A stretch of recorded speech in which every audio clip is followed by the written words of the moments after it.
This week's top stories.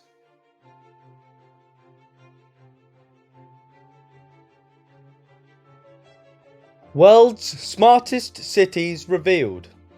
The Smart Centres Index has published its latest findings on the world's best hubs for the development of new technology. The global ranking is updated every 6 months and places New York in first place, followed by London, with Oxford, Cambridge, Hong Kong and Singapore taking the next places.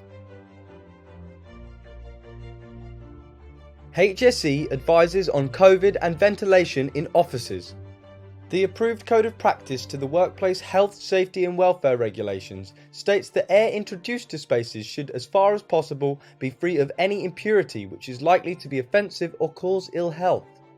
The advice the HSE has given for this winter includes how to ventilate rooms whilst keeping them warm, monitoring indoor air quality, and safely ventilating vehicles. The workplace event to replace the facilities event. The workplace event will take place on 5th to 7th April 2022 at the NEC Birmingham and will build on the foundations laid by the facilities event. It aims to bring together practitioners to share their learnings and expertise in how the design of workspaces, technology and experiences can drive better organisational outcomes. For all the latest facilities and workplace management news, read more at TWinFM.com.